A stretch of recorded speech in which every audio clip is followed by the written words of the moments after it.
à la préparation de vos dossiers de demande d'aide avec un plan d'affaires de reprise de votre activité et des modalités de sortie de crise avec le soutien d'experts, de juristes et autres consultants au niveau de l'appui des entreprises, également au niveau de l'appui des entreprises de Cap Excellence. Donc, Cap Excellence, c'est le pilier.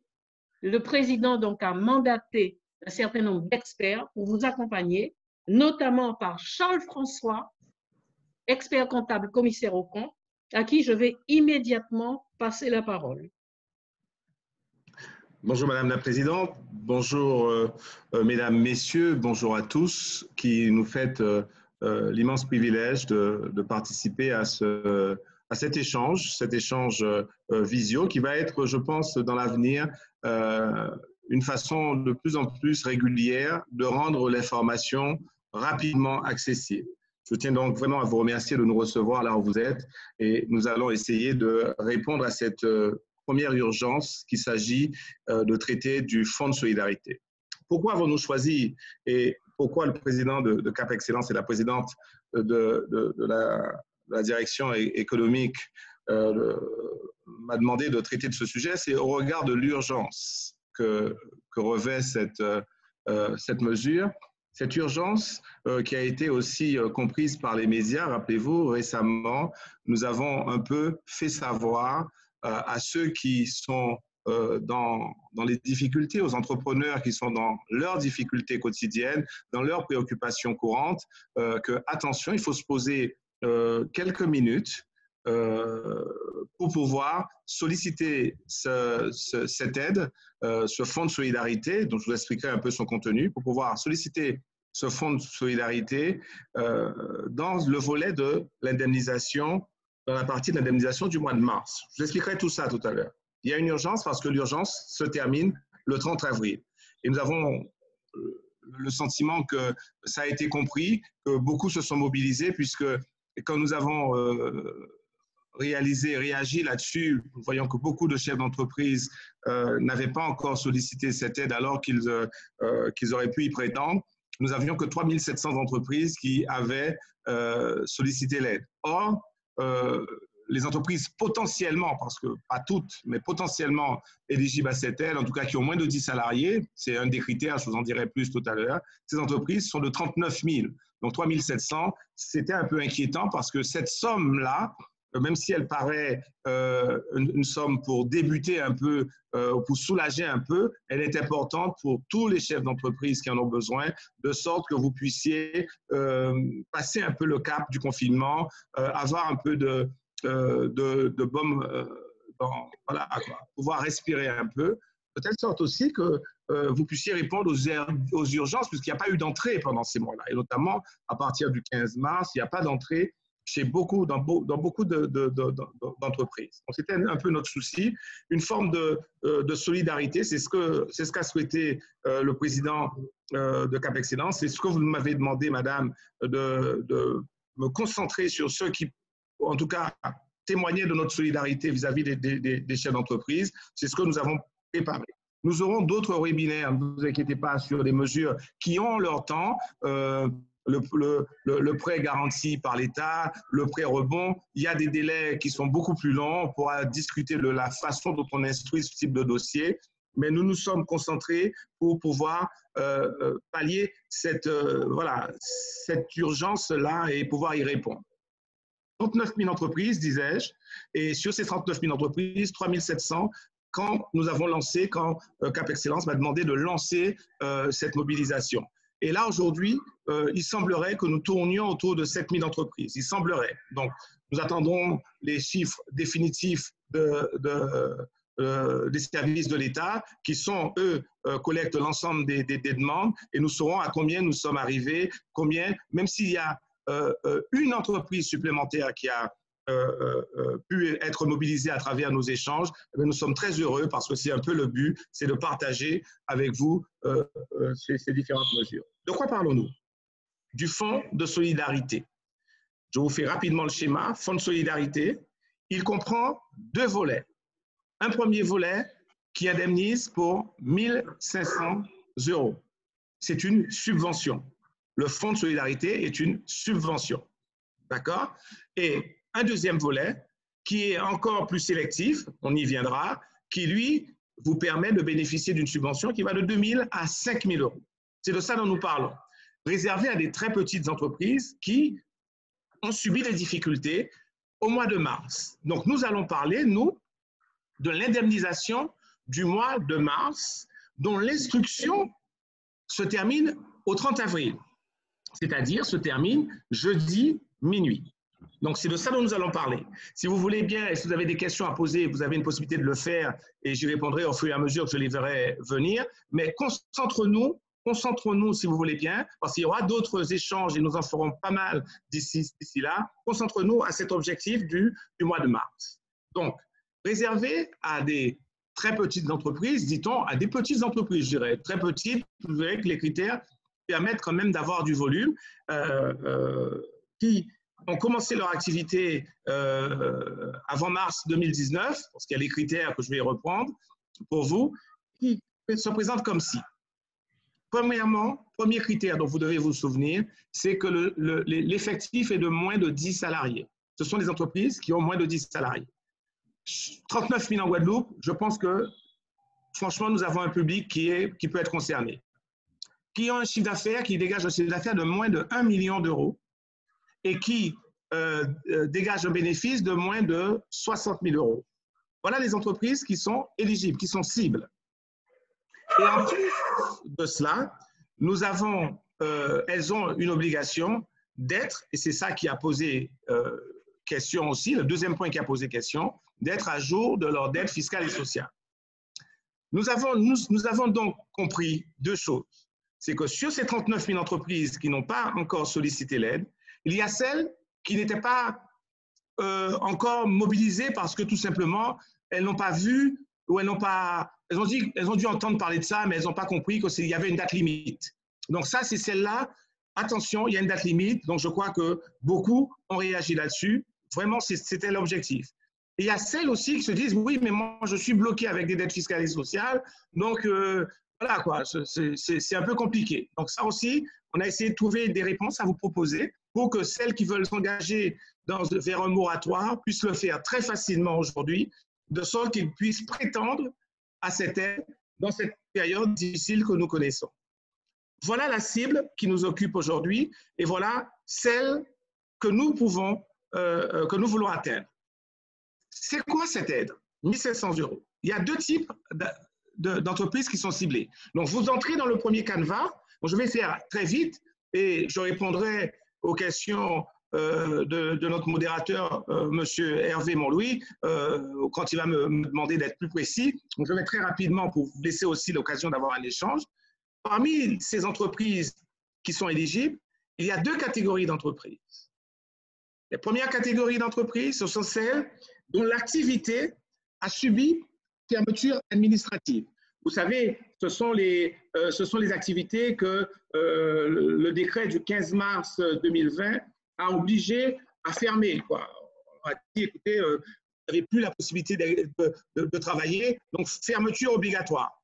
Les restaurateurs, les salles de danse, les salles de jeu, les bibliothèques, les établissements sportifs, les magasins de vente dans les centres commerciaux, toutes les musées, les chapiteaux, les entreprises de plein air, toutes ces entreprises-là, elles ont été obligées de fermer.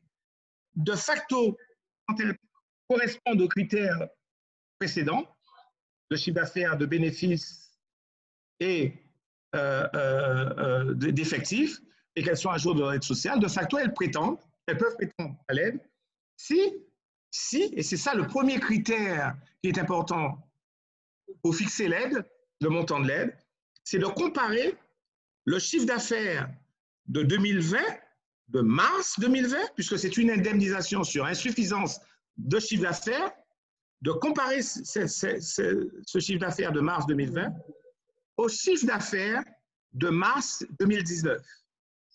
Je prends 2 secondes pour tous nos auditeurs. Je prends 2 secondes.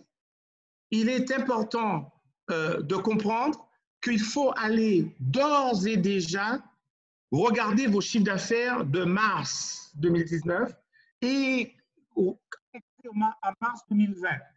C'est la première chose. Quand on a fini ce webinaire, c'est la première chose à faire si vous êtes concerné, c'est comparer les chiffres d'affaires.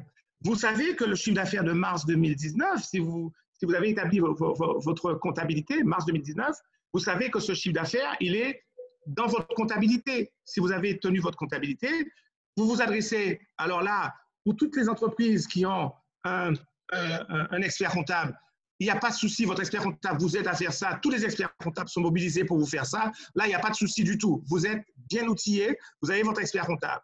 Pour toutes les entreprises qui ont des conseillers, les conseillers vont vous aider, ils ont compris. Donc, nous nous adressons aux entreprises qui n'ont pas encore intégré l'aide d'un expert comptable ou qui n'ont pas de conseiller, qui sont un peu isolés. C'est spécialement pour elles que nous travaillons. Donc, pour ces entreprises-là, il faut tout de suite rechercher votre chiffre d'affaires de mars 2019. Très important. Ce n'est pas l'année pour l'instant, c'est le mois. Et il faut tout de suite regarder, mais voilà, j'ai dû fermer mon activité à partir du 16 mars. Bon, ben écoutez, combien ça m'a, quel chiffre d'affaires j'ai fait du 1er au 15 mars. Et je vais comparer les deux. Je viendrai tout à l'heure pour la façon dont on détermine le montant. Et une deuxième, donc, premier critère, c'est celles qui ont été obligées de fermer. Et dans celles qui n'ont pas été obligées de fermer, il y a un deuxième critère.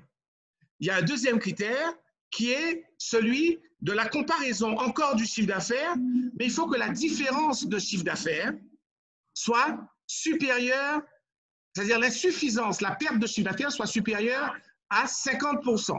Alors, il y a Karine qui me fait un message, je lui réponds tout de suite. Oui, madame, je me suis permis de vous appeler par le nom qui apparaît. Oui, madame, vous avez raison. Au début de la loi, le critère de comparaison était de 70%. Tout au début, quand la loi est sortie le 30 mars, c'était de 70%. Vous avez absolument raison. Ce critère a été diminué parce que le législateur a compris que c'était injuste. Enfin, ça excluait beaucoup trop d'entreprises. Donc, ce n'est plus 70%. Vous ne vous occupez plus de ce chiffre de 70%. Notre repère, c'est 50%. D'accord? Donc, pour ce faire, là, notre repère, c'est 50%.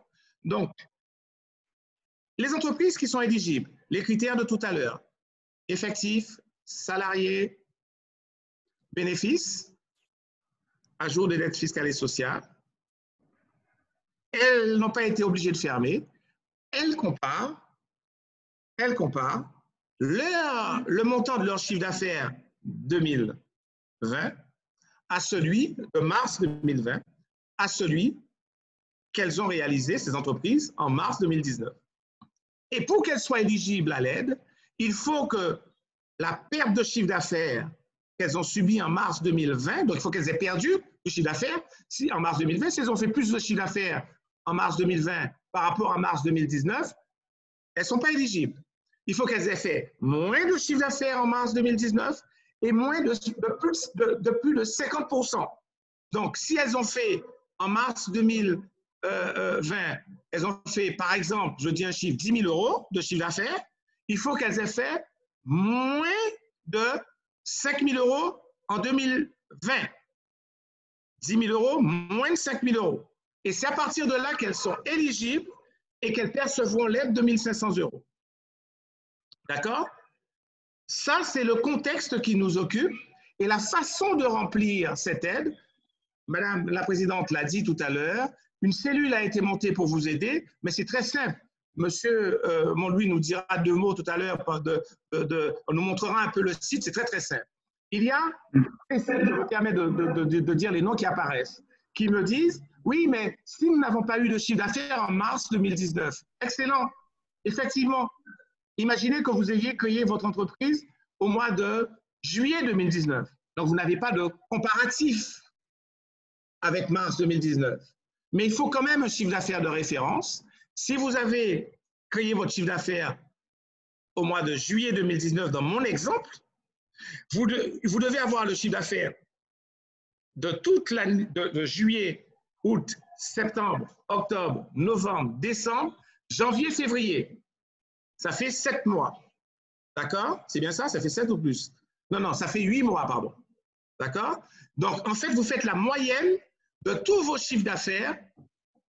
Vous faites la moyenne de tous vos chiffres d'affaires qui vont de votre date de constitution à février, au 29 février 2019.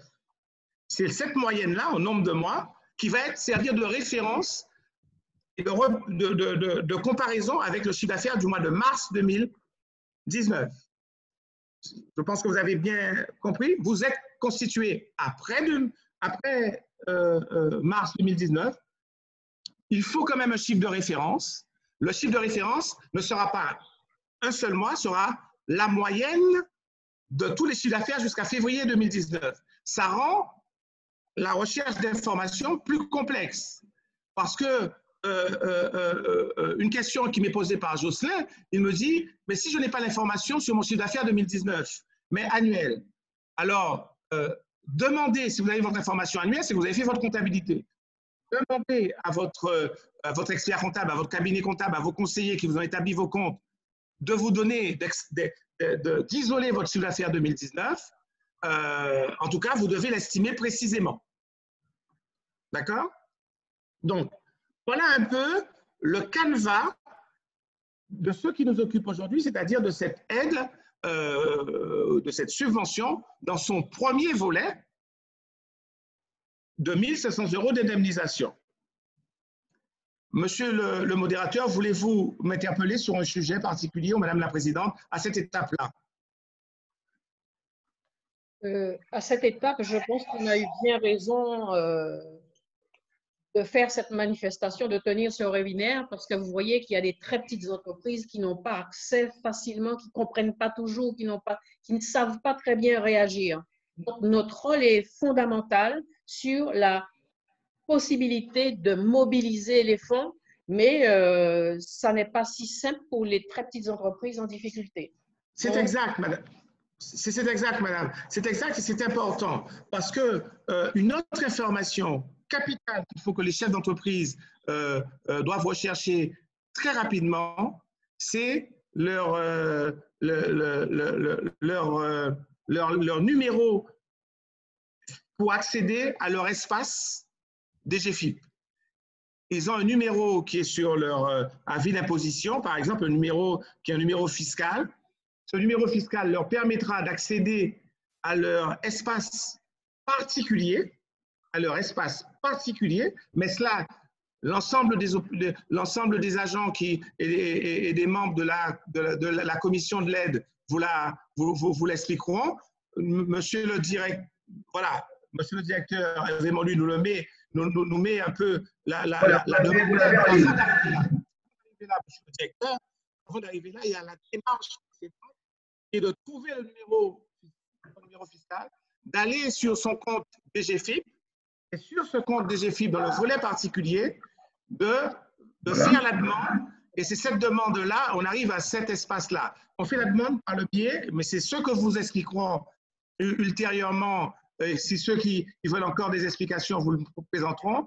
C'est ce que vous expliqueront les membres de la cellule d'accompagnement de CAPEX. Vous allez pouvoir, dès lors que vous êtes arrivé là, vous arrivez devant la création de cette demande d'aide en faisant un mail, par le biais du mail sécurisé et en écrivant un mail. Ça, c'est le formulaire d'écriture de mail. Tout à fait. Il y avait une autre question qui a été posée tout à l'heure, Hervé. Oui, tout à fait, parce que j'allais revenir, parce que j'ai mis en ligne la création de la demande pour comprendre un peu comment faire pour accéder à cette demande d'aide pour le fonds. Par contre, quelqu'un avait posé tout à l'heure, pour ceux qui n'ont pas eu de chiffre d'affaires en mars 2019, j'ai répondu. La création de société, voilà, vous avez déjà répondu à ça. Par contre, il y avait une autre question qui concernait la création d'une entreprise individuelle. Et voilà, c'est-à-dire que la société… Attendez, je cherche déjà, puisque en fait, il faut que je sorte du fichier que je vous ai mis en ligne.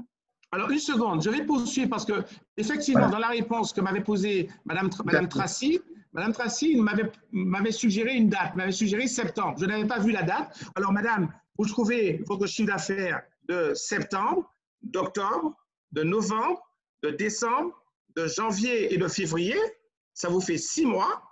Et la somme de ces chiffres d'affaires, vous la divisez par 6, c'est celle qui va vous servir de repère, de référence par rapport au chiffre d'affaires de mars pour savoir si vous avez fait moins de 50% du chiffre d'affaires.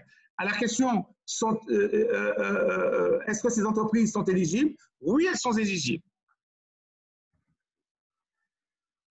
Donc, je reprends à une information jusqu'à ce que vous reveniez vers nous, Monsieur Montlouis. Je reprends l'information suivante. Il faut qu'on soit pratico-pratique.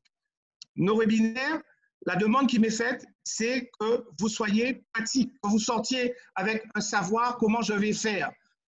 Ce n'est pas un cours, c'est qu'on sache comment faire. Et si on n'arrive pas à voir comment faire, on se retourne vers la cellule d'accompagnement. C'est ça notre objectif, pour que vous soyez vraiment opérationnel, que vous soyez indépendant sur votre demande, la demande que vous allez solliciter. Il vous faut, la demande se fait sur l'espace particulier de votre compte impôt.gouv.fr.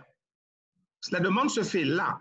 Et pour pouvoir entrer dans votre espace particulier, il vous faut votre numéro fiscal qui vous donne accès à votre espace particulier.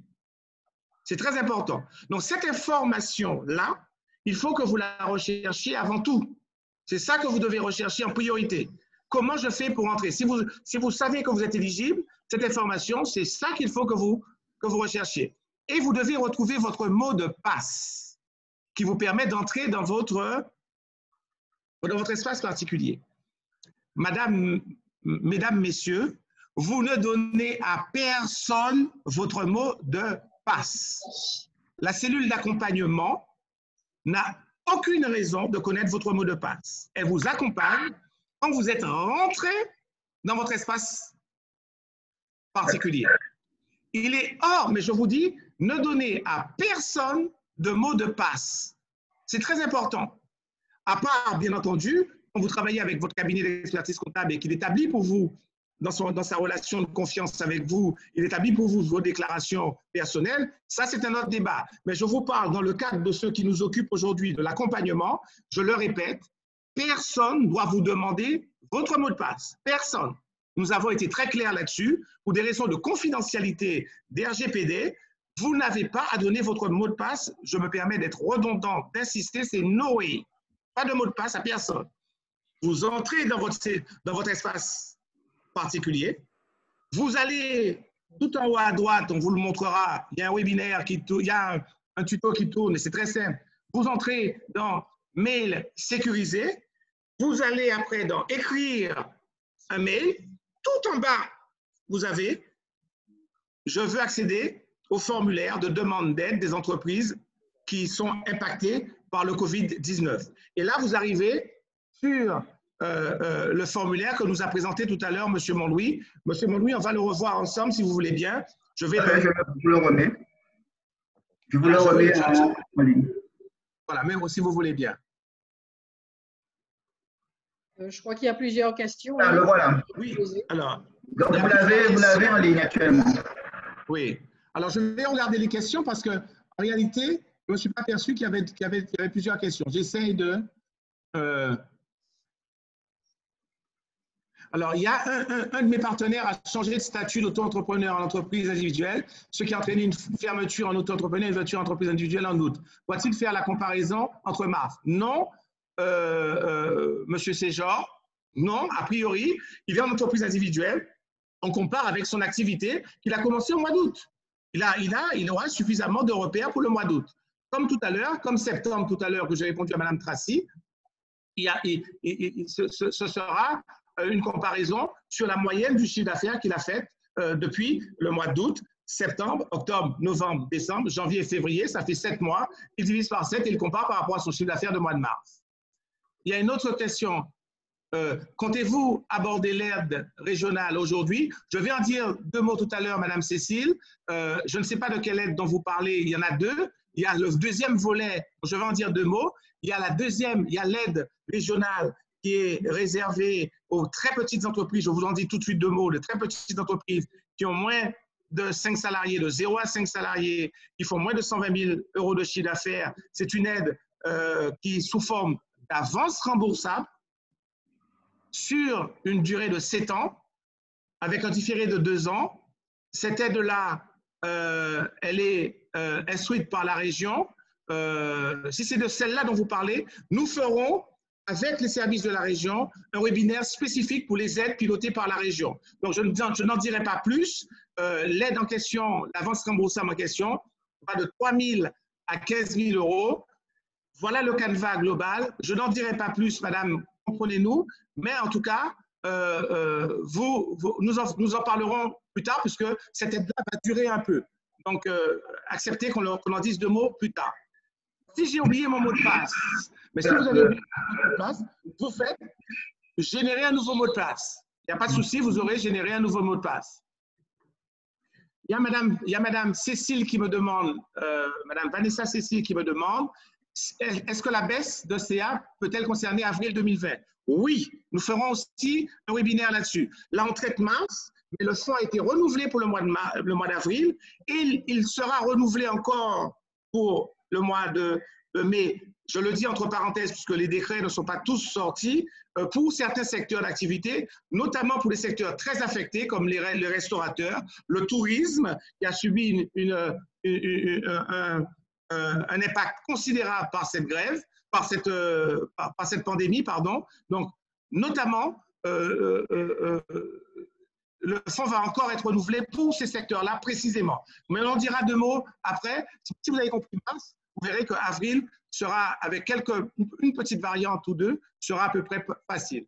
Je pense que j'ai répondu à toutes les questions qui me sont posées. M. Charles-François, il faudra préciser aussi aux personnes qui sont en demande d'information que le volet 1, l'aide gouvernementale de 1 500 euros, ceux qui sont éligibles à la première aide, c'est la question qui se posait. Est-ce qu'on peut avoir… voilà. Oui, tout à fait. Vous faites bien de me le dire. Je vais revenir sur la deuxième aide. Avant, je vais vraiment montrer rapidement le formulaire que vous nous avez gentiment montré tout à l'heure. On va le remettre, oui, tout à fait. Hein, si vous le remettez, je passe au deuxième volet pour que tous nos auditeurs ou ceux qui sont en ligne avec nous puissent pouvoir comprendre aussi. Donc, vous l'avez en ligne. Alors, ceux qui sont en ligne avec nous, j'espère que vous voyez mon espace particulier. D'accord? Vous voyez un peu, c'est là qu'on entre. Si vous faites remonter un tout petit peu, Monsieur Montlouis, voilà. La première chose, faites monter un petit peu encore, si vous voulez bien. Faites monter un peu le formulaire parce que… Pardon? Faites-le Il est complètement monté. Il est complètement monté. Non, ce que je veux dire, monter, alors faites-le descendre. On a une information. Voilà. Faites-le encore, si vous voulez, parce qu'il faut que je puisse voir. Voilà, exactement là. Vous arrivez là. Non, c'est trop. Juste un petit peu, encore. Il faut arriver sur le premier point, encore. Descendez, si vous me permettez. Voilà, là, stop. Voilà. Oh, mais vous êtes descendu trop bas, Monsieur Montlouis. Alors, je certifie en tant que demandeur que mon entreprise remplit les conditions suivantes. Et c'est là que on fait, et vous voyez que le formulaire est très simple. C'est un formulaire déclaratif. Ça se fait de façon, ce sont des déclarations sur l'honneur et on certifie. Je vous dirai 2 mots sur les contrôles tout à l'heure, parce qu'il y aura des contrôles. Mais pour l'instant, on déclare. Je certifie qu'elle a débuté avant le 1er février 2020, qu'elle n'a pas déposé de déclaration de cessation de paiement avant le 1er mars 2020. Ça, c'est important. Vous n'êtes pas, l'entreprise, je ne l'ai pas dit, mais c'est très important de le relire là. L'entreprise n'est pas en cessation de paiement. Elle n'a pas déposé de déclaration de cessation de paiement au 1er mars 2020, que son effectif est inférieur à 10 salariés, et vous mettez dans la petite case, là où il y a une étoile rouge, votre effectif que vous avez. Vous mettez 2, 3, 0, 1, peu importe, vous mettez votre effectif. En bas, vous voyez aussi, donc tout cela se remplit uniquement en cochant « je certifie ». Si vous voulez, Monsieur Montlouis, cocher « je certifie », même si on n'ira pas jusqu'au bout, pour que tout le monde voit, en cochant « je certifie », on est dans cette partie-là. On a coché « je certifie ». Comme mon chiffre d'affaires est inférieur à 1 million à 1 million d'euros. Et regardez la phrase que vous me posiez tout à l'heure, Madame Tracy. Pour les entreprises n'ayant pas encore clos le chiffre d'affaires mensuel sur la période comprise entre la date de création de l'entreprise et le 29 février, ça doit être inférieur à 83 300 euros. Donc aussi, on comparera si votre chiffre d'affaires 83 300 euros, c'est 1 million par 12. Si j'ai bonne mémoire. OK? Donc, les fils doivent être inférieurs à 60 000 euros, on a vu. Il y a quelques cas particuliers. Ces cas particuliers, les membres de la cellule vous poserez des questions, vous apportera une réponse avec tous vos cas particuliers. Les membres de la cellule vous apporteront les réponses. D'accord? On descend. Après, quand vous avez coché cette case, vous avez mis vos salariés, vous descendez. Vous avez à inscrire avec l'étoile, l'astérix rouge, votre nom, votre prénom, votre qualité. Quand on déplie, ben on a entrepreneur, on a chef d'entreprise, gérant, votre numéro de téléphone, votre courriel, tout ça c'est obligatoire. Vous devez retrouver votre sirette et votre code NIC, d'accord? Votre région, c'est Guadeloupe. Vous devez indiquer la période, quand on coche sur la période, quand on sélectionne sur la période, c'est la période du mois de mars aujourd'hui qui est éligible. Vous voyez, le mois prochain, au mois d'avril, vous aurez la période du mois d'avril simplement. Donc, vous devez sélectionner la période. Et rappelez-vous ce que nous avons fait tout à l'heure. Je vous ai dit, mon entreprise fait l'objet d'une interdiction d'accueil du public. Donc, c'est les restaurants, c'est tout ce que j'ai listé pour vous. Et en bas, ou bien, mon entreprise a subi une perte de chiffre d'affaires d'au moins 50% de la période. Et vous voyez bien que ces 50%, ce n'est pas 70%. Dans le tuto que j'ai transmis et qui se diffuse pas mal maintenant, on a les 70%, mais il est clairement dit qu'aujourd'hui, c'est ce qu'on vous demande, c'est 50%. Donc, on est vraiment dans le cadre. On met son chiffre d'affaires de la période, de toutes les périodes dont on a parlé tout à l'heure, le mois de mars, quand on existe avant le mois de mars. Essayons de mettre, par exemple, 10 000 euros. Monsieur Monlouis, essayez de mettre 10 000 euros. Voilà. Essayons de mettre le chiffre d'affaires en bas de 4 000 euros pour le mois de mars 2020. 4 000 euros, par exemple. Essayons de voir ce qui se passe. Faites Enter quand même, il faut qu'il valide les 4 000 euros. Faites entrer. Voilà. Descendez pour jouer. Non. Alors, il ne nous donne pas. Ne vous donne pas le chiffre parce qu'il n'est pas rempli. Mais normalement, il vous donnerait le montant de le pourcentage de perte et il vous donnerait tout de suite, et ce serait 60% dans notre cas. Vous descendez un peu, monsieur Jean-Louis, descendez, voilà, restez là. Il vous donnerait 60%, voilà, restons là, 60%, et il vous donnerait le montant des 1 500 euros. Et là, il y a une observation particulière que je voudrais vous faire. On vous demande le compte bancaire. Mesdames, messieurs qui écoutez, le compte bancaire, c'est votre compte bancaire de l'entreprise professionnelle. Le compte bancaire professionnel. D'accord? Donc, vous mettez votre compte bancaire professionnel. Vous mettez, bien entendu, le nom du titulaire, le code IBAN, le code BIC, et vous déclarez sur l'honneur que vous êtes, et c'est là que vous déclarez que vous êtes à jour de vos dettes fiscales et sociales. Vous voyez que tout ça, c'est vraiment très déclaratif. Descendez. Descendez un peu, monsieur Monlouis, pardonnez-moi, je vous ai dit descendez, mais descendez un peu, je vous prie. Descendez, voilà. Et vous validez après. Vous validez après. Voilà la déclaration. Voilà pourquoi nous avons tenu à vous montrer ce qu'il en est, parce que ce n'est pas compliqué. Et il y a beaucoup d'entre vous qui êtes en ligne qui conseillez les petites entreprises. C'était aussi pour voir avec vous que c'est très simple. Et tous ceux qui sont autour, on a beaucoup de petites entreprises dans nos familles. Bon, on n'est pas obligé d'attendre de voir un spécialiste pour ça. Il faut rechercher les informations de base. Attention, attention, attention, attention. Vous avez vu que c'est très déclaratif.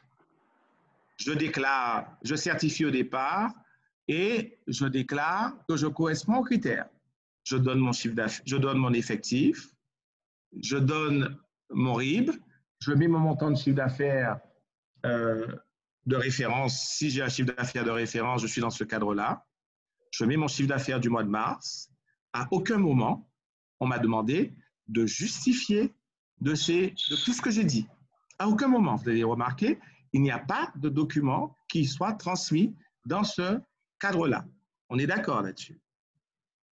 Je vous demande de garder vos justificatifs. Je vous demande de garder vos justificatifs. J'aurais même pu utiliser un autre verbe, mais comme vous êtes nombreux à participer, vous êtes de nombreux participants, donc j'ai peur pour moi. Je vous dis, je vous implore de garder vos justificatifs parce que le gouvernement a fait passer la semaine dernière, quand il a vu qu'il y avait beaucoup de demandes qui se sont faites, il a fait passer un décret dans la loi de finances permettant de contrôler, modificatif, de contrôler les déclarations qui sont faites dans un délai de 5 ans. 5 ans. Ça veut dire que 2024, tu es en train de faire autre chose dans ta vie, on vient te voir, on te dit « Allô, bonjour, vous avez bénéficié de 1 500 € et vous avez bénéficié du deuxième volet parce qu'on va y passer tout de suite. Pouvez-vous nous apporter les justificatifs, s'il vous plaît ?» Et à cette date-là, même si tout était OK, vous n'aurez pas les justificatifs parce que vous aurez fait déjà beaucoup d'eau se seront déjà écoulées sous les ponts et sous vos ponts. Donc, dès aujourd'hui, on ne vous le demande pas, gardez les justificatifs. La cellule d'accompagnement vous le rappellera vraiment régulièrement. Gardez vos justificatifs, s'il vous plaît. Voilà le point concernant le premier volet de l'aide. Vous m'avez interpellé, M. Montlouis, sur Madame la Présidente. Est-ce que vous voulez me dire quelque chose d'autre ou je peux continuer? Oui, vous pouvez continuer, mais c'est très, très bien d'insister sur le fait qu'il faille garder les justificatifs pour ne pas avoir de surprises désagréables. Oui, vous savez, vraiment, ce sont des expériences de nos professions. Tous les experts comptables vous diront ça. Quand nous avons des difficultés, nous, pour justifier dans le cadre de contrôle, c'est qu'on n'a pas gardé les justificatifs. C'est-à-dire que le client n'a pas gardé ses justificatifs. Donc, quand l'expert comptable se retourne et vous dit « mais donnez-moi les justificatifs », eh bien, c'est peut-être embêtant, mais c'est à ce moment-là que ça sert. Donc, comme c'est vous qui faites votre déclaration et que vous la faites en certifiant sur l'honneur que tout est bon, il est probable que vous soyez contrôlé, on ne sait pas, mais en tout cas, le gouvernement a décidé, et dans tous les cas, c'est important que vous fassiez comme cela, gardez le justificatif de votre chiffre d'affaires du mois de mars, gardez le justificatif de votre effectif, de votre bénéfice, gardez le justificatif de votre chiffre d'affaires du mois de mars 2019-2020, gardez vos justificatifs, que vous étiez à jour, que vous avez fait une demande de moratoire. D'accord? Donc, ça c'est très important pour ma part de vous inciter à faire ça. Pourquoi a-t-on insisté comme cela quand on a vu qu'il n'y avait que 3 700 entreprises, quand on a procédé à la diffusion de cette information sous les 39 000? Parce que, voyez-vous, le premier volet donne une aide de 1 500 €.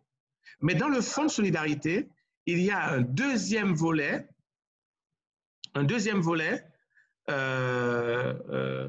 qui concerne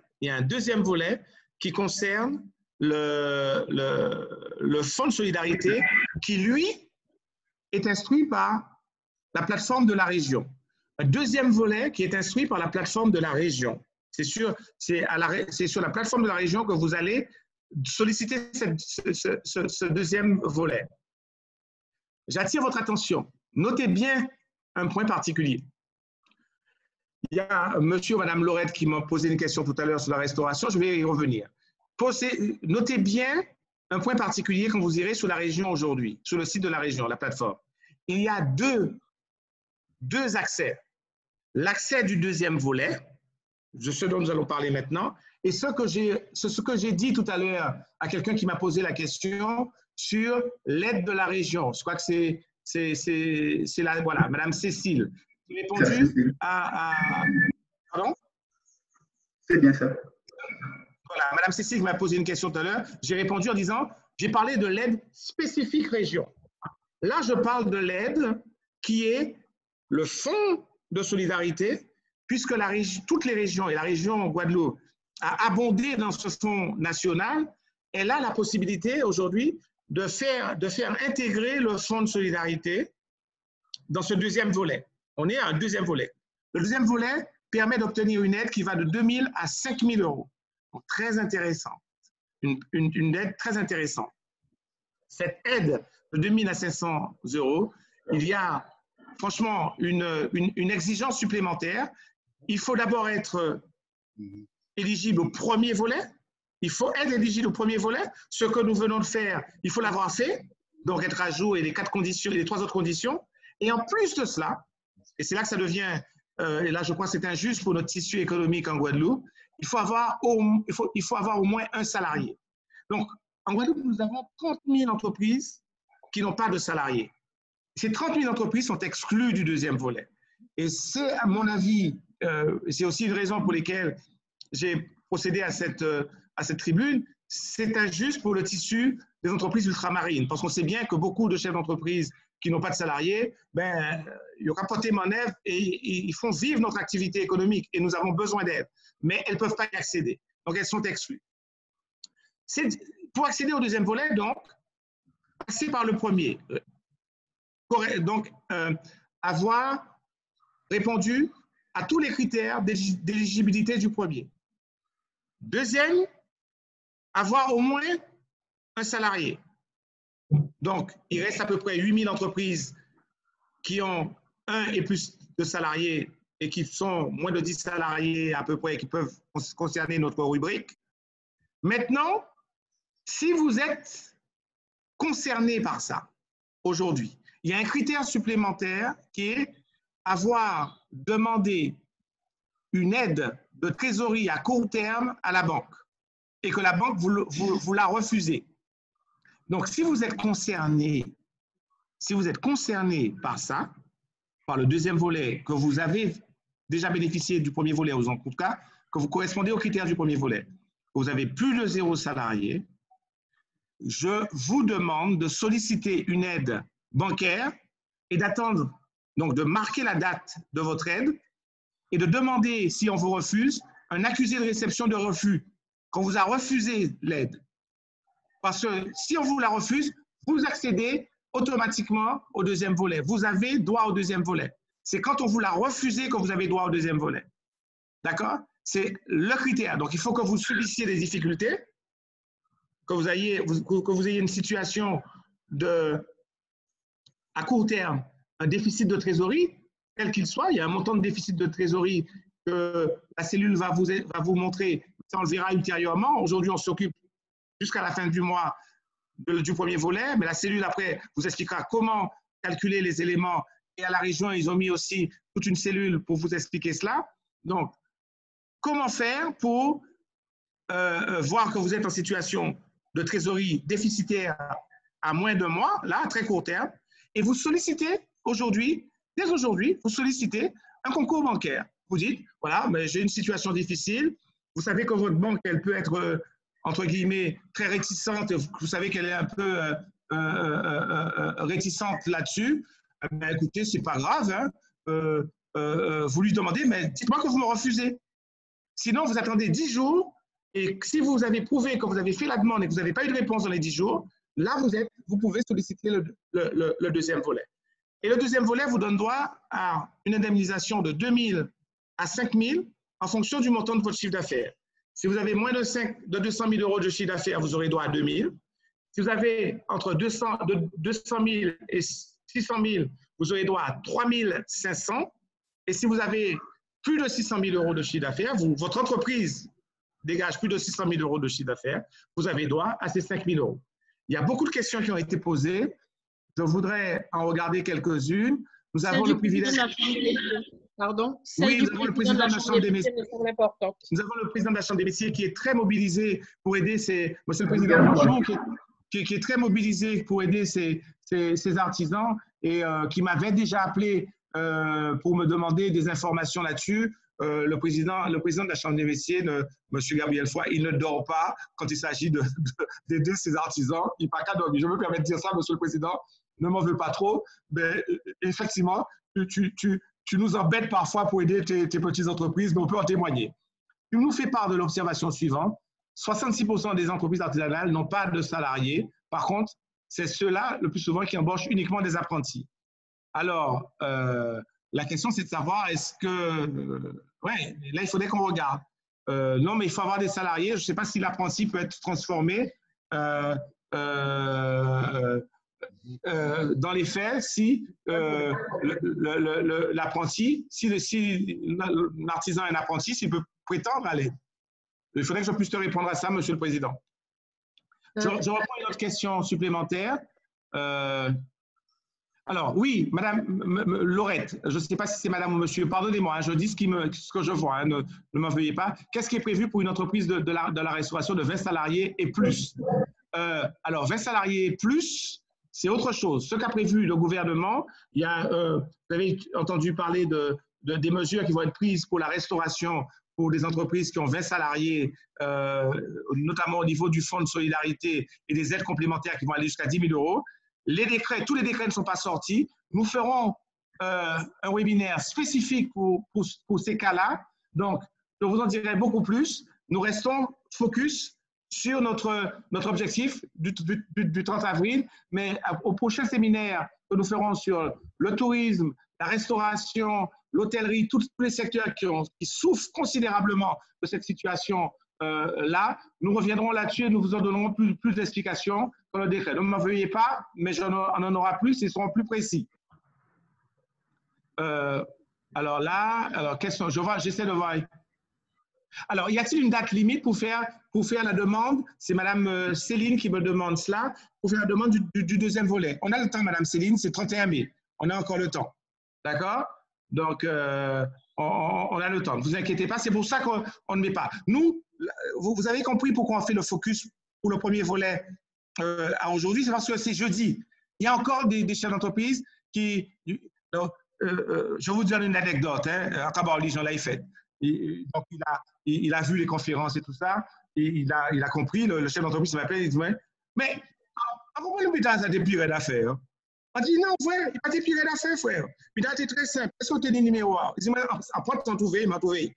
Vous voyez ce que je veux dire? Donc, c'est ça qu'il faut faire passer comme étage, c'est ça notre urgence. Donc, je reviendrai là-dessus. Alors, Charles, quand même, une question qui me semble très importante qui a été posée par le président de la Chambre des métiers. 61% de très petites entreprises en Guadeloupe ont 0 salarié. Je pense qu'il faut vraiment se pencher sur cette problématique et voir comment on peut trouver des solutions pour les accompagner, puisque ça n'est pas facile. Les banques sont réticentes. Je pense qu'il y a matière à s'en inquiéter et à trouver des solutions. Alors, ça me permet. Alors, monsieur le Président, vas-y, et puis je vais te répondre. Je vais t'apporter une précision sur ta réponse, Monsieur le Président. Bonjour à tous, bonjour à toutes. Effectivement, vous m'entendez? Oui, Président. Alors, je disais effectivement, 66% des entreprises artisanales sont des très petites entreprises. Et pas plus tard que jeudi, si ma mémoire ne fait pas défaut, on a eu la ministre des Outre-mer et nous avons demandé à l'unanimité que les services d'État, en fait, aient un peu plus de souplesse avec les très petites entreprises. Ça a été le vœu de la ministre aussi, qu'elle a demandé aux services de l'État d'être un peu plus souple avec les très petites entreprises. C'est-à-dire que les entreprises qui ne sont pas à jour de cotisation sociale et fiscale peuvent rentrer dans ce dispositif, mais à contrario, qu'il faut qu'ils mettent en place avec les services de l'État un moratoire pour payer la dette. C'est vrai que j'ai dit à la ministre, nous sommes conscients qu'il y a des entreprises, s'ils ne sont pas à jour depuis 2015, ce n'est pas aujourd'hui qu'ils vont être à jour. Mais de prendre en compte les entreprises de 2018 qui ne sont pas à jour et qu'ils ont décidé de mettre en place un moratoire pour rentrer dans ce dispositif. Parce qu'elle-même, elle était surprise de voir que sur le territoire outre-mer, il n'y avait que très peu d'entreprises qui bénéficiaient de ce dispositif. Et vraiment, je ne dis pas qu'elle a tapé du poing sur la table, mais elle était surprise de voir qu'il y avait, je crois, 25 000 entreprises sur le territoire outre-mer qui bénéficient de ce dispositif. Donc, elle a demandé un peu plus de souplesse aux services de l'État dans les outre-mer pour justement permettre à tout un chacun de bénéficier de ces aides, que ce soit sur les 1 500 € et surtout aussi sur le chômage partiel. Nous avons fait remonter aussi que nous sommes aussi sur un territoire où on a la plupart des petites entreprises, il faut rester logique, qui ne savent pas utiliser le logiciel, qui ne connaissent pas, qui ne maîtrisent pas. Donc, nous, au sein de la Chambre, pareil, et comme tu l'as dit, Charles, nous essayons de mettre en place avec notre équipe de les aider, mais nous ne pouvons pas après aller plus loin parce qu'il y a un code d'accès qui est personnel pour tout un chacun et que nous leur avons demandé de voir avec leurs proches quelqu'un pour les aider. Parce que tout le monde, on sait très bien qu'on est confiné, donc on ne peut pas faire pour l'instant plus. Mais c'est vrai que nous avons quand même beaucoup d'artisans qui ne maîtrisent pas le logiciel, qui n'ont pas non plus d'ordinateur, qui habitent dans des zones qui n'y a pas d'Internet non plus.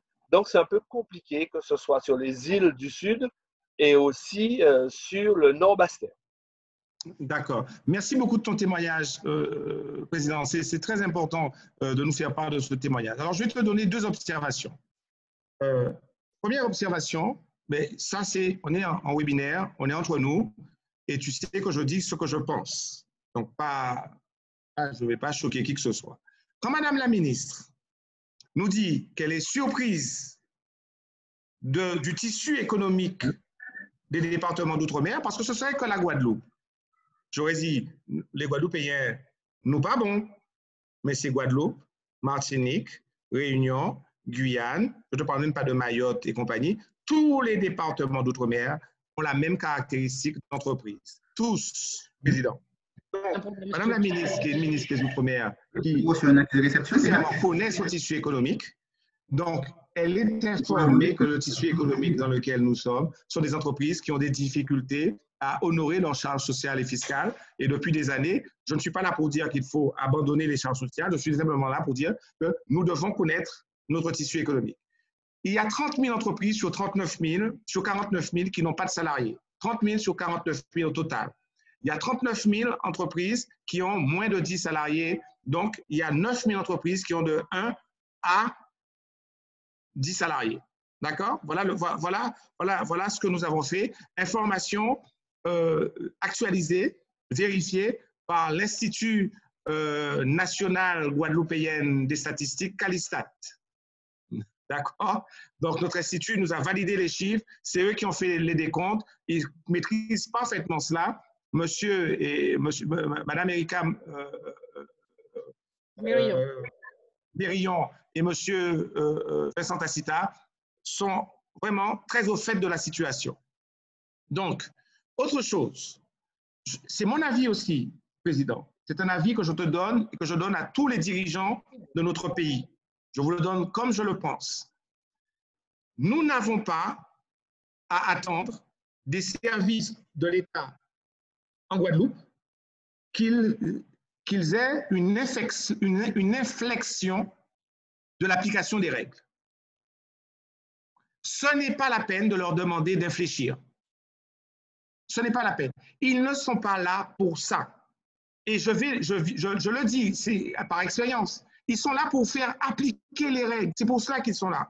Et je n'ai pas de jugement de valeur derrière. Parce que moi, professionnel, quand tu dis une inflexion, un auditeur m'entend. Il me dit, oui, mais il y a une inflexion possible par les services de l'État. Donc, je vais inscrire que je suis à jour alors que je ne le suis pas. Je viens de te dire qu'il y a un contrôle qui va être fait dans 5 ans. Il va se dire, il me dit, oui, mais vous m'avez dit qu'il y avait une inflexion et on n'a pas le papier. Je n'accepte aucune information verbale des hommes politiques, en règle générale, sur les mesures fiscales et sociales. Parce qu'après, on a un coup de bâton dans l'application des contrôles, qui est un coup de bâton qui est... c'est même pas un coup de bâton, quoi. C'est des coups de fusil, c'est des coups de mitraillette qu'on nous donne. Et quand nous, on est conseil en face d'eux, on n'a pas d'explication à donner. Donc, Président, toutes les fois où tu auras ce type d'échange avec la ministre, tu lui dis, Madame, pouvez-vous me le dire par écrit? Je ne dis pas ce qu'elle dit n'a pas de sens. Je dis que l'écrit, lui, par contre, il est opposable. Je peux dire, mais je me suis fondé sur l'écrit de Madame la ministre. À moi, on me dira, monsieur, vous êtes un professionnel, vous savez bien que cet écrit-là, bon, il est sujet à cautionnement, mais peu importe. On est d'accord là-dessus? Donc, gardons ce principe-là. Le directeur des impôts ou peu importe de l'URSSAF et compagnie, ils ne sont pas là pour pouvoir ne pas constater que vous n'êtes pas à jour. Par contre, ce que nous avons réussi à obtenir des services de l'URSSAF, ce que j'ai fait comme démarche et à la demande du président de Cap Excellence et de Madame la Présidente, mais tout de suite après de prendre la décision, ils ont permis d'obtenir un moratoire en ligne. Et ils instruisent le moratoire au taquet. Ils sont là, ils sont disponibles. J'ai eu M. Véron, le directeur général de la Caisse générale de sécurité sociale. J'ai eu Mme Méraud, la directrice des services du contentieux. Le président Jean-Guy est au taquet là-dessus. Là, il y a un service qui vous occupe. Vous faites votre demande en ligne. Vous n'êtes pas obligé de vous déplacer. Vous faites votre demande en ligne, vous avez une réponse immédiate. En ligne sur votre compte URSSAF, sur votre plateforme URSSAF, pareil, par le biais des mails sécurisés. Vous avez tout de suite une réponse. On négocie avec vous avec un moratoire à effet différé. Il ne commence pas au mois de mars, il ne commence pas au mois d'avril, il va commencer après et on va discuter de ça. Donc, très bien. Hein, ça, c'est possible aujourd'hui. On a ce moratoire possible. Et dans nos échanges précédents avec les services de Cap Excellence, ils se sont mobilisés aussi auprès des impôts pour obtenir la même facilité de souscrire et de solliciter des moratoires. Et le Premier ministre, par contre, l'a exprimé dans une visio avec le président Chalus. Il a exprimé, il a demandé à ce qu'on facilite l'obtention des moratoires pour tous ceux qui veulent s'engager. Ça, c'est éthique, ça, il n'y a pas de souci, d'accord? Mais de grâce, arrêtons de croire que les services locaux de l'État vont déroger aux mesures nationales simplement parce qu'on va leur demander. Ça n'existe pas, ça. Ils ne vont rien faire du tout. Ils vont vous dire, monsieur, j'applique la loi. Par contre, quand ils vont recevoir un texte sur la loi, un texte de loi leur disant, ou un décret, pour les DOM, nous vous demandons de tolérer telle ou telle chose, les services de l'État appliquent et l'appliqueront sans sourciller. C'est comme ça que ça marche. Et je voudrais que nos élus, en règle générale, se souviennent de ça. Il n'y a rien de dérogatoire à attendre des services de l'État. Et ce n'est pas un jugement de valeur, c'est absolument une réalité. Je poursuis pour répondre à une question qui m'avait été posée et je n'avais pas été suffisamment précis. Vous avez 0 salarié, me disait tout à l'heure le président Foy, M. Gabriel Foy, mais ils embauchent des apprentis. Vous vous rappelez ça? 0 salarié, mais ils embauchent des apprentis. Pour moi, il faut avoir soit un CDD, soit un CDI, mais l'apprenti rentre dans le décompte de l'effectif.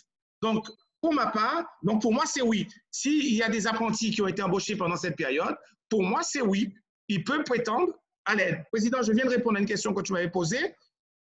0 salarié, tu disais, pour les artisans, mais ils ont des apprentis, ils embauchent des apprentis. Mais les apprentis rentrent dans le décompte de l'effectif. Donc, s'ils ont des apprentis, pour moi, ils bénéficient de l'aide. Donc, on pourra faire une demande complémentaire pour préciser ça, mais pour moi, aujourd'hui, on ne serait pas dans un cas de fraude de la loi parce que l'apprenti rentre dans le décompte de l'effectif. On est d'accord? OK. D'accord. Donc, très bien. Vas-y, Président. Oui, merci beaucoup pour toutes ces explications qui ont été bien présentées. J'espère que tous ceux qui nous ont entendus vont pouvoir en bénéficier en ne perdant pas de vue la date butoir du 31 avril. Donc, cette question-là est extrêmement importante. Les autres viendront, comme tu l'as dit, un peu plus tard, mais maintenant, je voudrais que l'on s'attache à dévoiler, à expliquer les mesures d'accompagnement prévues par Cap Excellence pour bien aider les entreprises qui sont en attente et en difficulté. D'accord. Une demi-seconde, Présidente, j'ai fini. Je voudrais, parce que j'ai répondu à la question sur l'effectif de l'apprenti, et Michael, je vois dans les questions, Michael m'a fait la même observation. Donc, chapeau, Michael, je partage ton avis, puisque je n'avais pas vu que vous aviez mentionné ça. Voilà, j'ai fini. Bien. On va mettre ça dans l'accompagnement de Cap Excellence. Tout à fait. Parce que je vais vous parler un peu de la cellule de crise mise en place. Donc, vous avez à l'écran une information complémentaire, puisque la communauté d'agglomération s'engage auprès des acteurs de son territoire en mettant en place une cellule de crise dédiée aux chefs et futurs chefs d'entreprise, ainsi qu'aux associations économiques. Donc, comme vous le voyez à l'écran, nos priorités sont de vous informer, de vous accompagner sur les dispositifs d'aide nationaux et régionaux aux entreprises, de vous informer sur les mesures du plan d'urgence de Cap Excellence à destination du monde économique et aussi de permettre à un maximum d'entreprises de poursuivre ou de relancer leur activité. Donc, nous avons mis en place la cellule de crise où vous pouvez nous joindre par l'email covid19@capexcellence.net avec un centre d'appel composé de 2 numéros. Et vous avez plusieurs interlocuteurs qui vont vous répondre. Donc, le centre d'appel correspond au numéro 0590 47 73 00 ou le 0590 68 65 55. Vous avez aussi la possibilité d'avoir des informations pratiques sur le Fonds de solidarité, notamment sur le site www.impo.gouv.fr pour faire la demande d'aide pour le premier volet avant le 30 avril, ainsi qu'une vidéo explicative, un tutoriel que vous pouvez consulter pour vous permettre de remplir cette demande d'aide. Donc voilà, c'est en gros ce que nous allons faire dans les prochains jours pour vous aider à vraiment appréhender un peu cette demande et vous aider un peu dans vos démarches. Voilà, vous le voyez à l'écran et c'est ce que nous allons faire avec la cellule de crise économique de Cap Excellence. Merci, monsieur Montlouis. Surtout, notez bien les numéros de téléphone. N'hésitez pas, cette cellule de crise créée par Cap Excellence a été faite pour vous aider, pour vous accompagner à sortir de ces difficultés, à vous accompagner le mieux possible.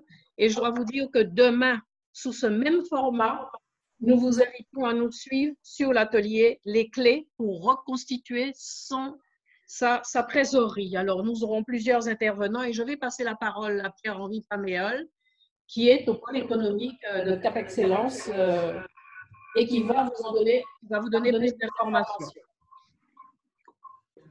Bonjour à tous. Donc, voilà, donc demain, nous aurons comme intervenant sur la thématique de la reconstitution de la trésorerie. Nous aurons comme intervenant la BPI avec Michel Papalia, directrice de la...